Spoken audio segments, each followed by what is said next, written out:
Imagine cutting your costs in half. VTEX, the enterprise platform offering commerce, OMS, marketplace solutions, and much more, can help you reduce your total cost of ownership by at least 50%. Trusted by global leaders such as Carrefour, Walmart, Cencosud, VTEX is the go-to choice for both CIOs and CEOs who demand excellence.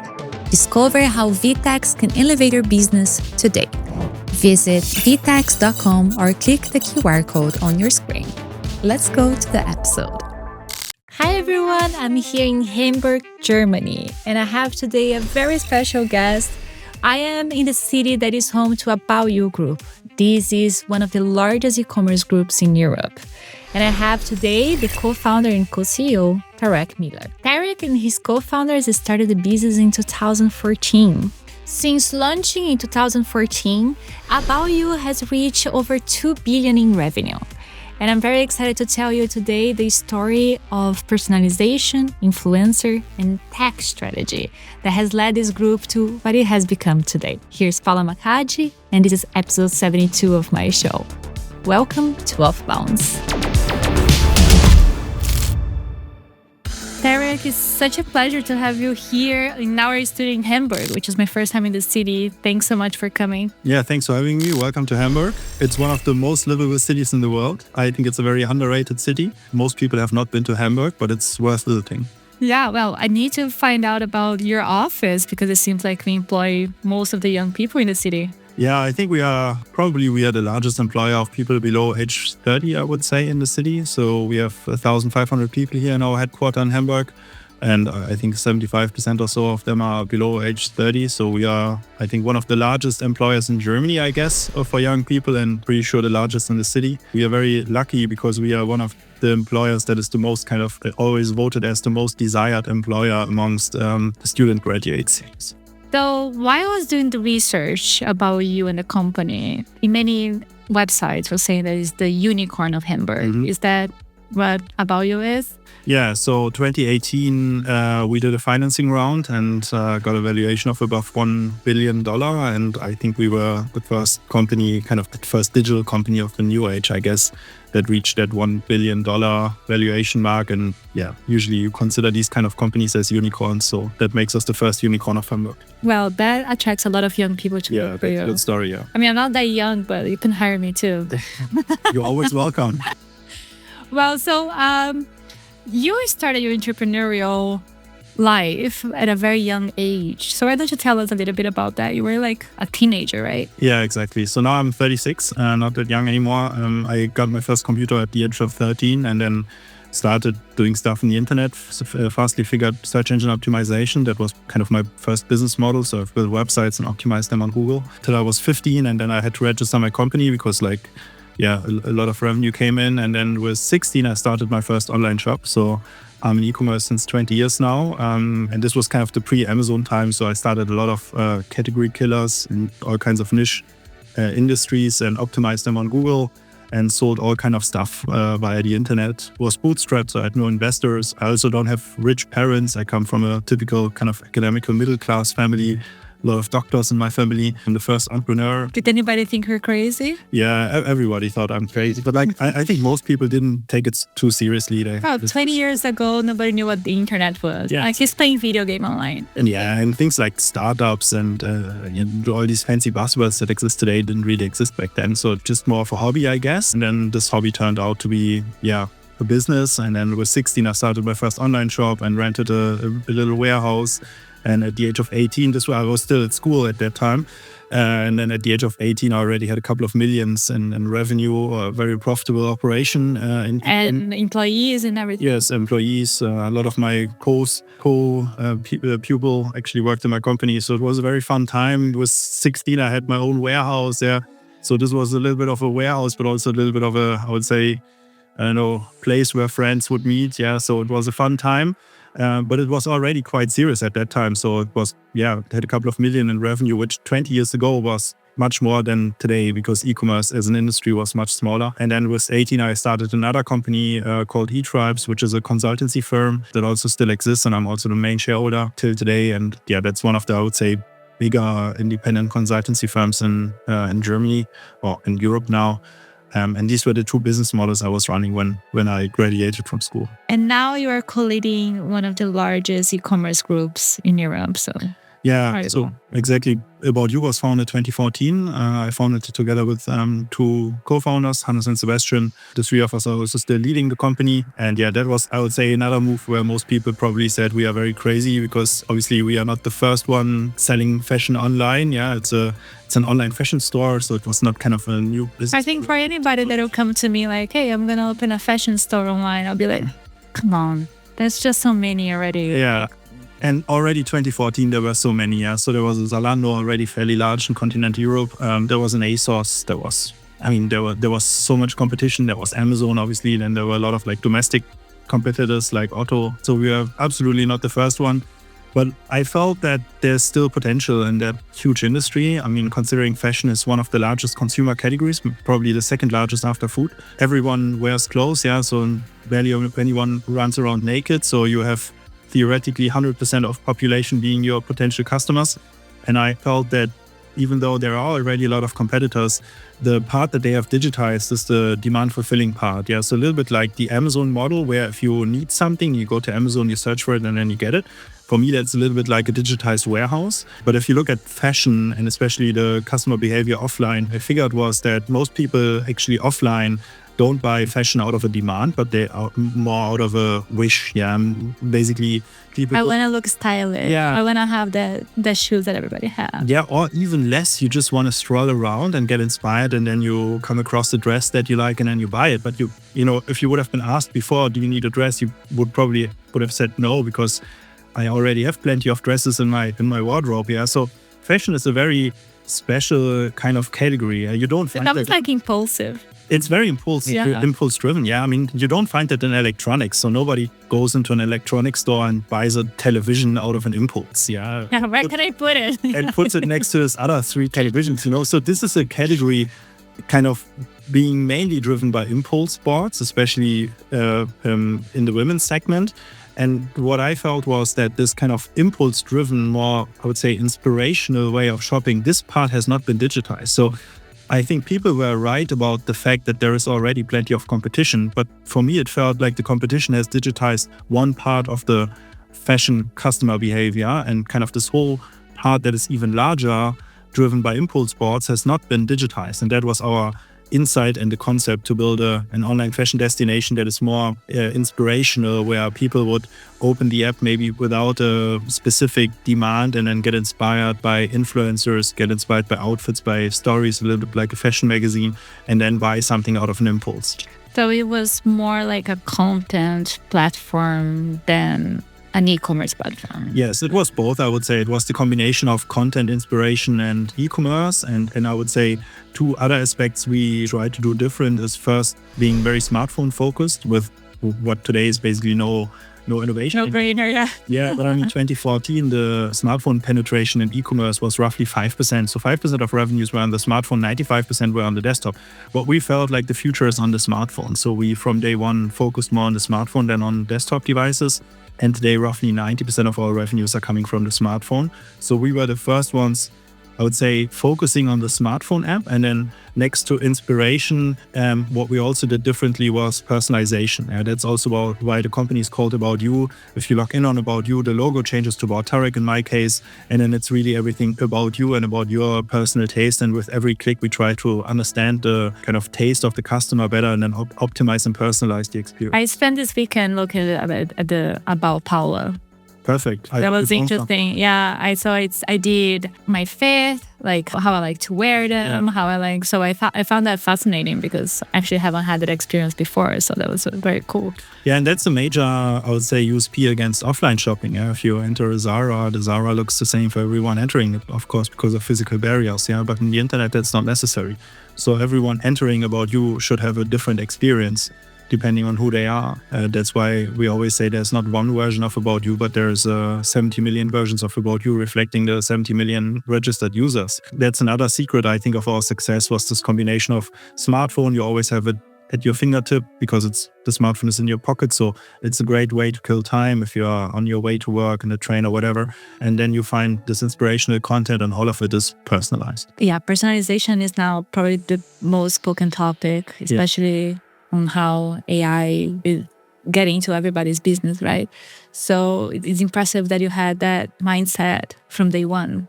But what was the business model idea? Had this transformed along the years? Yeah, I think we probably had, 20 other hypotheses on how the world will look like, and then a couple were right, a couple were wrong. I mean, what has not changed is that we are operating a so-called hybrid model. So we do buy products on wholesale and act as a typical retailer. We have stock in our warehouse worth 500 million. So we are a typical, I would say, classical retailer buying products, going to Nike, to Adidas, to Levi's, to whatever Tommy Hilfiger, and then, making stock bets. So we say, hey, we would like to have 1,000 pair of these trousers, for example, and then take them on stock risk. But we combine this with a marketplace model.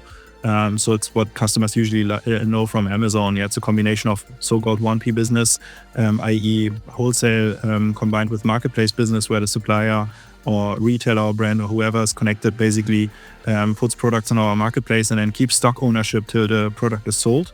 And that allows us to build a huge assortment without too much stock risk exposure. I was going to say, because as you are a data-driven company from day one, because you have the personalization capability that I just fill out all my data because I saw the benefit from it. So you can actually plan the demand of what you're going to buy. Exactly. We can plan the demand on things that turn fast and on, I would say, the vast majority of our assortment. But then nevertheless, I mean, fashion is such a fast-paced moving industry, and then trends come and go. So there's always a huge, I would say, bucket of long tail where demand forecasting is very difficult. Yeah. And if we would have to take the stock risk, we'd probably say no.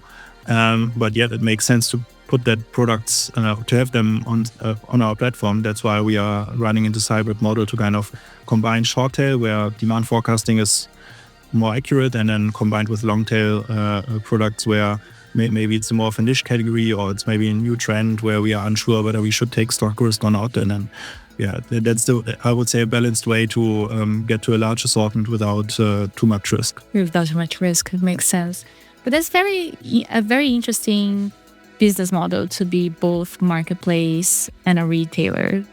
But you have developed all the technology in-house, right? I would say today it's more common sense to be hybrid. There are a lot of, I would say, classical retailers that only have this 1P part and now trying to establish the hybrid model, but that's usually a technological challenge. And if you really want to run a successful marketplace, you usually have a combination of so-called drop shipping, where if the order comes in, the supplier basically sends the package directly to the customer, and then fulfillment by Amazon, whatever, fulfillment by Zalando, and fulfillment by About You, where you basically operate the logistical facilities.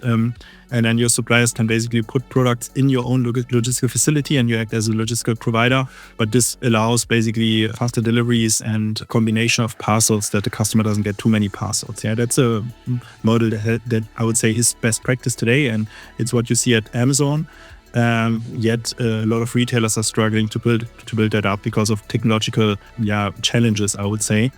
And generally, we see that technology is often the number one challenge for e-commerce players to grow. It's usually not a lack of ideas. It's usually not a lack of knowledge about best practice, but it's usually a lack of technological execution capabilities. And then there are these very large companies like Amazon, Zalando, etc., having their own technology teams. But then there's a huge thousands of e-commerce companies or omni-channel companies operating offline and online together that don't have resources, the money, or the size to build their own technological platform. Yeah, and then they typically go to a third-party vendor. That's the common practice, right? That's the common practice, yeah. So it's a little bit like if you're a very small online shop, you would go to Shopify most likely. That's a very simple and good solution. But if you become larger and your business becomes more complex, you're in the so-called enterprise segment, and then the market leader for e-commerce technology in that segment are typically SAP Hybris or Salesforce Demandware. Yeah? So this is where most of the e-com players that are working with the vendor are. And what we also figured from day one, 2014, was this is a market that is up for disruption because their technology solutions are legacy. It's not their core business. So they have acquired these companies and they have not really, I would say, refactored and brought them to the new age of technological programming languages, architecture, etc. Our business plan was to build About You, to make it a success. Today we are in 28 countries. It's a very successful company, 5 billion in GMV, 2 billion in net revenue, profitable. And then to basically, by building About You, also proving the technological capabilities that we have, and then offering that technology to third-party brands and retailers at some point. And that point was reached 2018. So since 2018, we are not online fashion store, but also a technology vendor in the enterprise segment. And then today, more than 200 large online shops are running on our technology. It's called Scale. It's mostly European companies. In UK, for example, Harrods has migrated to our technology. But isn't that, I don't know, isn't that selling to your own competitors at some point? Like, doesn't it, I'm sure they ask these questions most of the time when you're offering them, right? Like, what is the...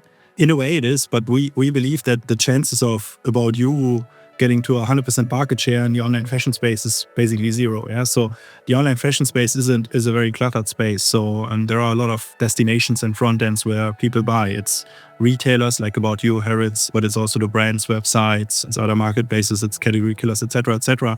So we feel that, for us, it's better to serve them with the technology and make money on the technology rather than not serving this market. It's a very profitable business serving technology. And we do this across geographies. We are in the US, we are in UK, where we are not active with About You, but also in Germany and Europe, we are supplying technology to companies that are also selling fashion. So, for example, in Europe, Deichmann being the largest shoe retailer in Europe with 8 billion in revenues running on our technology. Snipes is another company selling shoes. We have a lot of brands like Odlo, S. Oliver, and many more brands also running on our technology, but it's also used by companies not selling fashion. Yeah, so I would say I think 2/3 of our customers are not selling fashion. We operate the online shop. We supply the technology for Fielmann, for example. It's the largest optical retailer in Europe, or Babymarkt, Babywals, the two largest online shops for baby supply. So we are really across categories, because for the technology, it doesn't really matter what you sell through the technology. At the end of the day, B2C e-commerce is a little bit same from a technological perspective, no matter what you sell. And this has evolved to a business model for us that is very successful. We are the fastest growing software vendor in the world in this e-commerce segment, and it's a very profitable business. We are running on close to 50% EBIT margin. That is obviously a margin that you can never achieve with classical online retailing. Interesting. So you had the technology part figured out from day one, what you wanted to build and why. You had the idea of how the business model worked. How was it to get to everybody, for people to learn about you? So I think About You's success marketing-wise, so how did we get the word out on the street basically was cracking influencer marketing, I would say, on Instagram. So we were doing influencer marketing where the word basically didn't exist yet. Yeah. So by coincidence, I would say, because what we saw was that on Instagram, there were these people that had followers. Yeah. Back then they were not even called influencers, and they were not even doing money with it. Yeah. They just had a large followership. And the number one question these people got in their comments was, what are you wearing and where did you buy it? Yeah. So our idea was pretty simple to say, okay, why don't we give them a voucher for our online shop? They can order for free. So we become their go-to destination to buy stuff. And then they can by default always say it's from About You. But back then, I think influencers marketing nowadays is like a common thing that everybody does. Was that the case when you started? Not at all. We didn't pay them. Yeah. So for them, it was great because they said, okay, I'm spending so much time answering these direct messages, these comments. So, and they are spending a lot of money on fashion. So we solved both problems. We said, look, you don't have to pay for your fashion anymore. We give that to you for free. And then you can by default always say it's bought at About You. And we create pages where basically we upload the outfits of yourself, and then people can directly click on the outfit and then buy the exact product. Yeah, so it was more of a service, I would say, for the content creators. But it was a huge success. Yeah, so people loved it. We got a lot of traffic, obviously. It converted extremely well, and the creators were also happy because they got fashion for free. So this was basically the number one marketing channel for us. And till today, I would say it is. So if you ask customers, how did you know about you? The number one frequently answer is through friends. And the second most frequent answer is through social media. Yeah, so this was our number one marketing channel. And this we have rolled out in 28 countries. And in every country it was very successful. That was my following question. And I imagine that for you to get into 28 countries, you use this same influencer strategy? Yeah, so first of all, that's again a technological challenge because we are dealing with 28 languages, or 25 languages. We are dealing with all kinds of currencies, customs, etc., etc. So that's a huge challenge, but we have automated a lot. And now, obviously, AI allows you to do a lot of translation automatically and local adaptation. Nevertheless, you have to connect the local carrier, the local payment method. But thanks to the kind of flexible architecture, technologically, this was quite easy.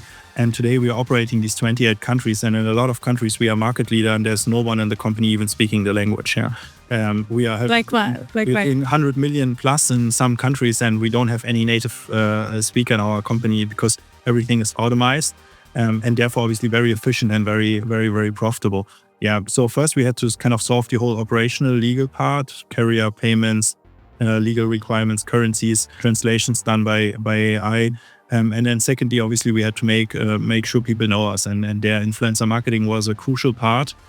We have also kind of developed this a little bit further. It started with us being basically the go-to destination for influencers. They buy, they then link to the products, and they get an affiliate cut out of it. Yeah, so everyone that buys through a link from an influencer, the influencer that has posted that link gets a revenue share of course, it's like a referral. Yeah, it's a referral program.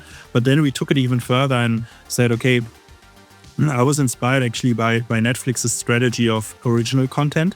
So I don't know how you got to Netflix, but the first touch point I had with Netflix was someone telling me about House of Cards. It was not even someone telling me about Netflix. It was someone telling me about the exclusive series House of Cards. But you can watch in one night. You don't have to wait every week. I remember. That is one part, but for me the most interesting part was someone told me about that series and that person was binge watching it. And then I said, okay, cool, where can I download it? And then that person said, you can't download it. And then I said, but like, okay, where can I buy it? The person said, no, you have to become a subscriber of Netflix. And I was, what is Netflix? Yeah, Netflix is a streaming platform and House of Cards is an exclusive product of Netflix. And then I found that so smart because I was acquired to Netflix through content. And I wanted to see that series. And as a byproduct, I had to become a Netflix subscriber. And this I found so smart that I said, okay, how can we translate this kind of exclusive content as a marketing strategy to fashion? And then we said, okay, let's take the whole influencer corporation to the next level, do exclusive collections with celebrities. And that's what we also do today. Very successfully, we do this with local celebrities in all 28 countries where we're active, but we also do this with international celebrities. So we have collaborations with Kendall Jenner, with Bella Hadid, with Millie Bobby Brown, with Emma. Yeah, I saw her on Instagram today. I was, of course, I was researching the brand and I was like, oh, that's the Stranger Things girl. Yeah. That's super interesting. Exactly. Yeah. We do this with Kendall Jenner. We do this with brands. So today we have an exclusive cooperation with Netflix themselves. So you can buy Netflix merch. Like a dream coming true. Yeah, of course. Yeah, I mean, we are doing collaborations with these like internationally famous people. Yeah, like people like Kendall Jenner, people like, Bella Hadid and Millie Bobby Brown, etc. Like these are people that everyone in the world knows. Yeah, and if you want to look like them, you have to become an About You customer because we are their personal tailor. We do exclusive collaborations with them and the products are only and exclusively being sold at About You. And I think that is also a great way to do marketing because if we ask people, how do you know about you? They would say maybe influencer, they would say maybe, TV advertisement, etc. But most likely they would say, I'm following that person. That person's outfits can be bought at About You, or that person's collections and exclusive products basically can be bought at About You. Yeah. And this was another great way to do marketing. So whenever we launched the country, we did a lot of events, we did a lot of influencer marketing, and we always picked the most, I would say, recognized people in the country and did exclusive collections with them.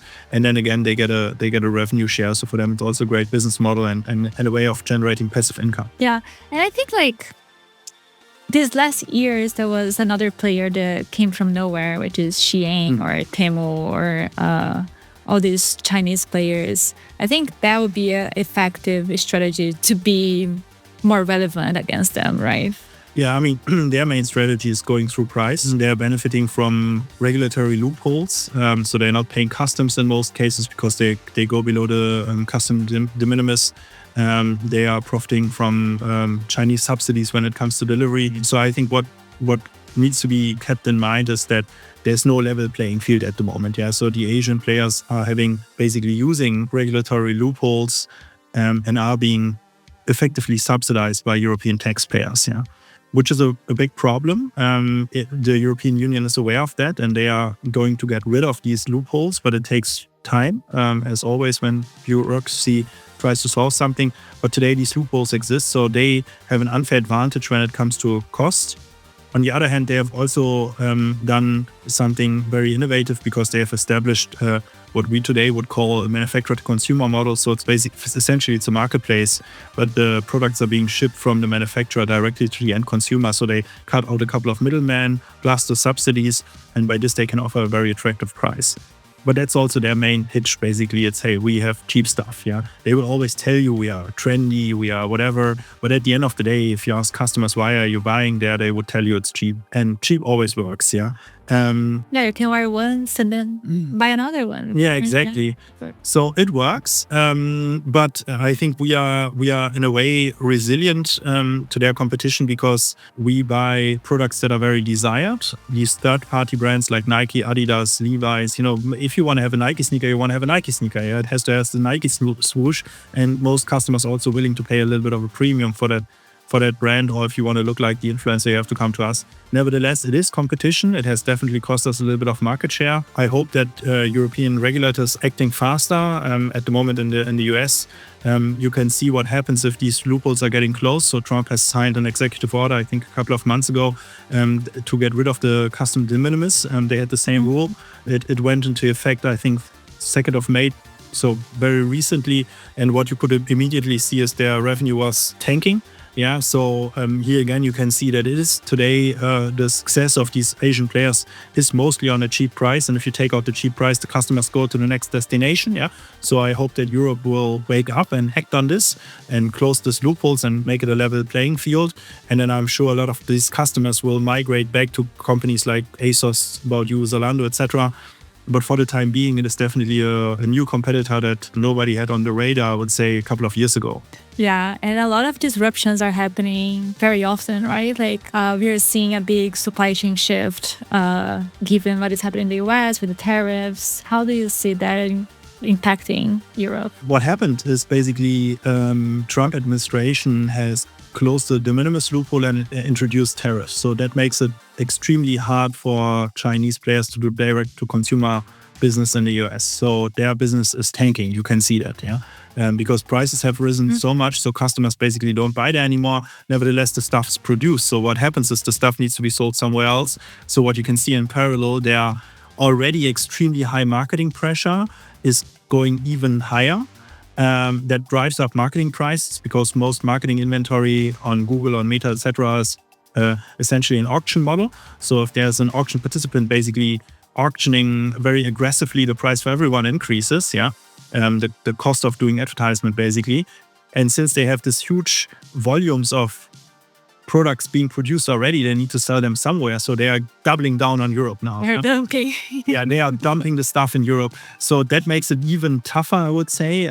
That's a challenge, I would say, the whole fashion industry sees. But it's not only fashion, it's also other industries being affected. But fashion is the most affected industry. She is a 100% fashion player. Temu also has a huge, I think the largest category at Temu is fashion. AliExpress, I would say, is the third one to call out as these, Chinese aggressive players.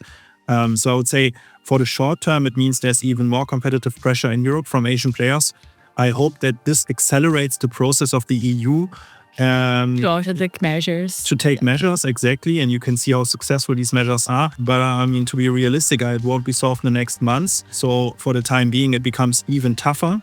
And that's very unfortunate because the fashion industry has suffered a lot across Europe, across UK.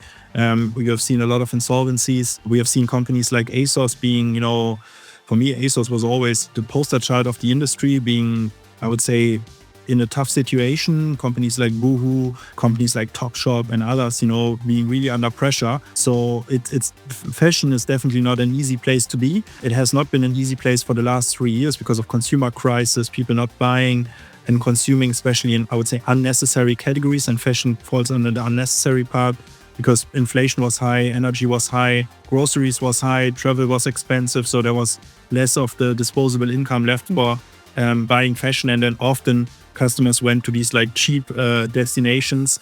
So it was tough to sell fashion in mid-price. Nevertheless, I would say the mid to long-term outlook stays extremely promising because the regulatory loopholes will be closed at some point. So the Chinese players will at some point lose their market share. And fashion is always a volatile segment. So if you look back in 100 years of history in consumer spending, what you could always see is whenever there was a consumer crisis or consumers went a little bit into panic because they thought maybe I lose my job or the disposable income basically got shrunk by inflation or energy or grocery prices, always in those times they have muted their fashion spend.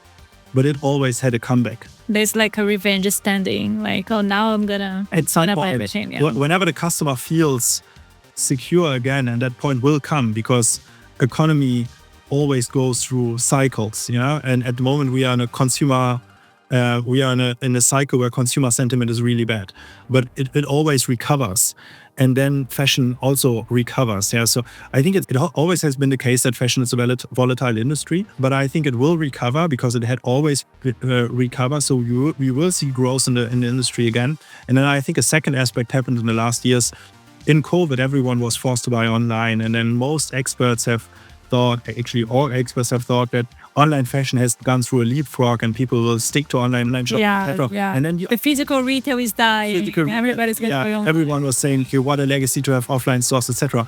And then 2022 came, lockdowns were ended, and what happened is there was a psychological counter effect and people really love to go offline shopping again. Yeah. So whenever I speak to managers that are running an omni-channel business, so online and offline, they would tell me in the last 3 years, offline has exceeded my expectations and online has been below expectations because the online penetration was much lower than expected.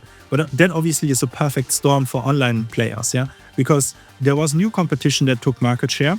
There was generally less spending in the category, and then that spending was to a larger extent offline than expected, which means the online fashion segment has really suffered a lot, which you can also see in valuations. Companies like ASOS, I think their peak valuation was above 5 billion euro, and now they are trading at, I think, less than 500 million, so they have lost 90% of their value. And Farfetch, another, I would say, huge success story. I mean, they were trading at 20 billion in company valuation, and then they had an equity wipeout and basically gone to zero. So these examples, which were hyped in COVID a lot, and then after COVID fell into a total basically restructuring case. But I mean, things will recover. I'm very confident about that. And I'm sure 2025 will remain a tough year for online fashion. But then I'm sure 2026 and the years following, we will see growth in the market. And I can just say, and that we are very proud about you has seen growth every year and consecutively since 11 years. So we have grown always. But obviously, in the last 2 or 3 years, we have grown less than we've expected in the COVID years. Well, that's unfair to compare with those things. And one thing that is going to disrupt the industry that I'd love to have your take is how AI or the access to ChatGPT allowing to buy or sell in its own platform. How do you see that affecting your business? So AI is a very interesting topic because I think it changes a lot across different dimensions. First of all, there's the customer dimension that you've also mentioned. So kind of customers buying differently than in the past. I am already shopping differently. So I imagine like how that is in scale. Yeah. I think you are a bit of an exception because most people don't use ChatGPT for shopping today. But I'm sure that these like LLM assistants, they will be a crucial part of shopping journey in the future. So I'm sure every online shop in the future, let's say in 5 years or so, will have a ChatGPT-like chatbot that can consult you, which is very good for our business because we are more in these inspirational segments. So I think, and today that's already possible. If you come to About You can use our chat function Maya, and you can ask her questions like, or you can give her like a briefing and say, look, I'm invited to a conference in Hamburg, and it's a business, maybe whatever, business casualistic dress code. What would you recommend me? And then Maya can put outfit recommendations. What is the best outfit to interview Tarek? Yeah, exactly. You can basically ask everything, and that is a cool new way to shop. Yeah, because so far you had inspirational content, you had a search or a category, and this is a new element. And then it's very obvious that this way of shopping, or communicating with a shopping assistant, it will also happen outside of the online shop. So I will have today already, I can have an About You a chatbot in WhatsApp. Yeah, so I can ask Maya in WhatsApp. That's pretty cool. I think this will change the way how people shop a lot. Additionally, there are new technologies like digital avatars and virtual try-ons, where Maya can not only give you outfit recommendations that you see on the model, but you will see that on yourself, on your own digital avatar at some point, and can dress you. Is that already live or? In a way, yeah, it's in beta at the moment. So we're not far away from having this productive.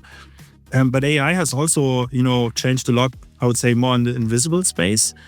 For example, already today, 40% of our customer service requests are being answered by a chatbot. That's a multi-million euro saving that we could lever, or in terms of content. Yeah, so if we would want to make a content story about London styles, and 2 years ago or 3 years ago, a team of ours would have flown to London. We would have booked models, hand makeup, styling, a camera guy, a photographer, and so on. It's a huge team. It's like 10 people or so going to London, scouting locations. It takes 2 or 3 days to, at the end of the day, generate 5 nice pictures. Yeah.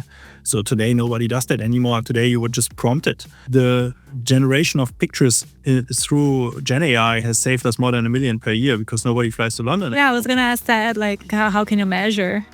And like literally in time saved. It's first of all production costs. Yeah, so it's 95% less production costs if someone prompts it rather than 10 people flying there. But then we've also measured, okay, but how is the content performing? Yeah. And what we saw in the very beginning, this was a year ago or so, we were already at a point where the content performed same. And now we are at a point where the Gen AI content performs better than the manually created content. Because obviously with Gen AI, you can optimize more and refine your prompt. Yeah. So today we are at a point where the cost of producing a content story has decreased by 95% and the performance is better. Yeah. So that's a huge gain done through AI. And I think we are not at all where all these things can be taken. Also in the backend processes, how many people do you need in terms of personalization? So a lot that goes on in the background basically is being massively optimized through AI. How is this AI implementation in the culture of the business? Are you pushing it? Are you pushing people to explore what these capabilities is? How does that work with the culture? I think in our case, we don't have to push people because we are very lucky with a very young, smart, ambitious workforce that basically has an intrinsic motivation of becoming more efficient. So for those where AI is relevant, and I would say it's not for 100% of all employees, they are often intrinsically motivated to test out these things. And where it's a huge gain, for example, it's also in software development. Yeah, so with AI, co-pilots and these technologies around basically the AI coding and doing software, developers have become much more efficient and are able to generate much more output now. And you've been working on this since you were so young. How did you develop your leadership? Because you didn't come from the traditional way of watching a leader doing something. You developed it while doing it. Yeah, exactly. It's on the job basically. I've never in my life worked in a company. Yeah. So how did you develop that yourself with your team? I think I'm happy that I had this 10 years of entrepreneurial journey before I founded About You, because with About You, obviously everything went a little bit in light speed. So we grew from 0 employees to 1,500 in basically 7 years or so. Yeah, and then we kept the workforce more or less at 1,500 since 5 years or so. It's more or less where it is today because thanks to AI, etc., our business can grow, but we don't need more people. And this is excluding logistics and customer service, etc. So workforce would be even larger. So this is only headquarter. But obviously that went into light speed. In my first 10 years of my entrepreneurial journey, starting with these search engine optimization websites, leading to About You, it took 10 years to come from 0 to 300 employees or so. And I think I'm very happy about that time because it was obviously much slower in terms of growth, but it allowed me to basically learn and then reiterate, hire a person, see how the person develops, and then going back to, okay, what was the application like, and then trying to connect the dots. And I think that helped me to kind of learn on the job how it works to lead a company. But to be honest, like the challenges are always different every day. So at the end of the day, you always have to deal with new circumstances and kind of deal with it. Yeah. How was, like, you're not in Silicon Valley, right? Like where you find every day a new founder of a new startup. I'm not saying that Hamburg is bad, but it's just not the traditional city for us to think about unicorns. And that's why you're considered the unicorn of the city.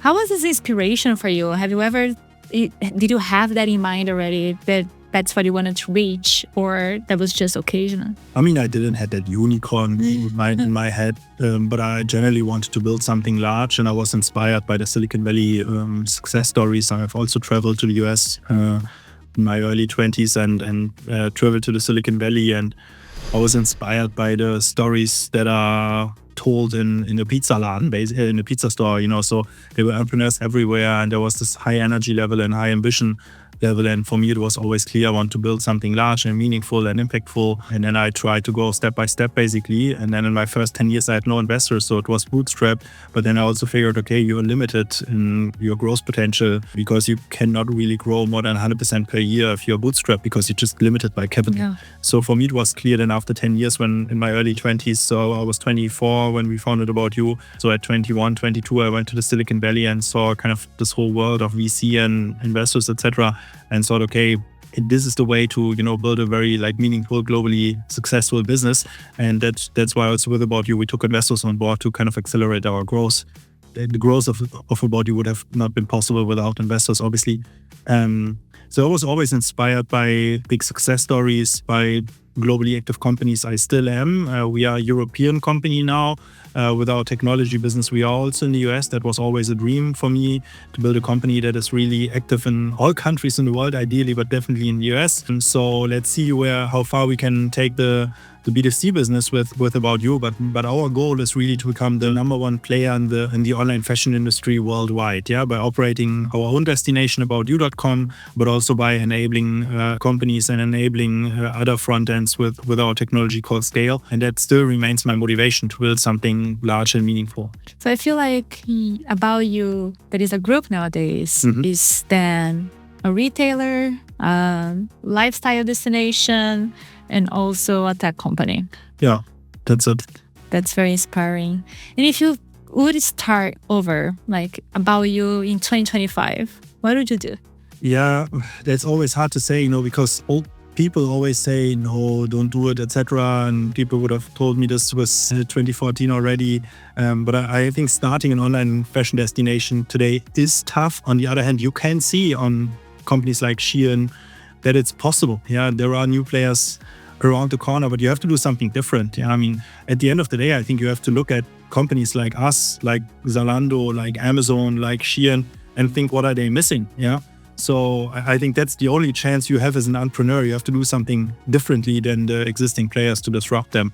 If I would know what we are obviously missing, I would fix it. Yeah.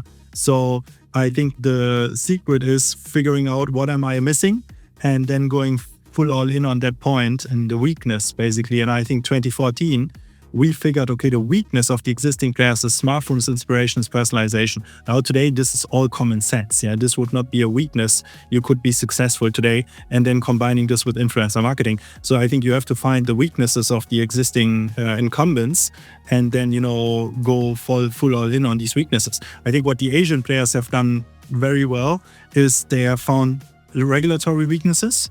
So they have found these regulatory loopholes, and they have found this supply chain innovation with basically manufacturers sending directly to consumers. Yeah. So this was their innovation, and they've been extremely successful with this. And I'm sure in 5 years we will see new competitors that have found another weakness and build a successful business. I think generally you can always build a successful business at any time, and especially in crisis moments. I think that's the moment where empires are born. So I would say everyone that thinks about founding their own company, don't wait. Yeah, just try it out. Most likely your first initial idea will be bullshit anyway. So just try it and then pivot your way up. Yeah, for me it took 10 years to get to a point where I founded About You. But if I wouldn't have done the things that I did 10 years before, I wouldn't have been at a point to found About You. So sometimes doing A leads to finding opportunity B. And that's why I always believe, it makes sense to start and then enjoy the ride, basically, or whatever. It's not an enjoyable ride in the first years, but to start. And at some point, joy will come, hopefully.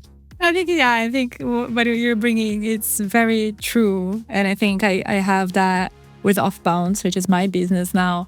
But start. Give the first step, and then you adapt, you change, you find something. Yeah, you need to be open, I think, for things and, adapt and quickly reflect on the things that work and work not. I think the asset you have as an entrepreneur in your early days is you're more flexible than the large companies. Yeah, so we can't change our business model from today to tomorrow. And if you're small, you're more agile. So you can really seek the opportunities and act fast. And do you think technology is it's a big chunk of this innovation that can come, or? It can be. It can also be marketing. It can be technology. It can be product innovation. It can be a story. It can be everything. I think disruption can come from all fields. In our case, I think disruption was based on technological innovation and marketing innovation. And these two things coming together, I think, were very powerful for About You. But it can also come from other fields. I don't think there's a silver bullet on how to become successful as an entrepreneur. I think my biggest question, as you're an entrepreneur, you build this business from zero, right? How do you feel this being bought? So last December 2024, we have announced that we're going to merge with Zalando. Zalando is another huge success story of Germany. It's the highest valued digital company of the new age. So SAP is the highest valued company, but they're a little bit from the old age, before the 2000s, and then Zalando today worth 10 billion or so. It's a huge success story. I know the Zalando founders obviously since day one because we are running a similar business. And we always, I think, had to believe that consolidation at some point makes sense. Yeah, because if you want to play a role in the global space, I think you need size. And that's why last year we have intensified the discussions around the merger and then executed on it and announced it in December. It's not yet closed, so we are still waiting for antitrust clearing. So we are a little bit in a limbo stage at the moment. But the idea is to then merge the companies on a group level. But About You will remain an independent company. So aboutyou.com as a shopping destination will remain. Scale as our technological software offering will remain. And then in the backend, we'll try to seek synergies. So we'll try to combine our logistical network and try to lever efficiencies by that. We are also combining our payment entities, which will bring significant synergies. So we believe the synergy potential here is more than 100 million in savings per year, which is obviously very substantial in terms of profits to be levered. But we more importantly believe that these two companies, Zalando and About You together, can then really start to think, okay, what can come next? What can we develop together to really, push forward in this market? Because we share a very high ambition. We want to become a global leader in that space. We want to compete with the other globally active competitors. And we believe combining these two companies into one group, but staying independent as destination. You're still going to be managing the and me, we are still we will remain co-CEOs. Our headquarters will remain here. Employees will remain, etc. So we really essentially only swap the shareholder and then try to develop and push forward together. In the B2B space, we will seek synergies because we have the software offering. They're offering logistics to enable basically brands and retailers, and there we can also basically work together to make a more compelling offer to our enabling customers. We believe it's a high cost synergy, 100 million plus in profits to be gained. For shareholders, there's a huge shareholder value. We believe in B2B, we can come up with a more compelling offering, and then putting our heads together, we will develop a lot more ideas and push forward on becoming the global leader in online fashion. And I'm sure that's possible. And we also have a great fit in terms of company culture. So I'm very excited about that next milestone that we are going through now.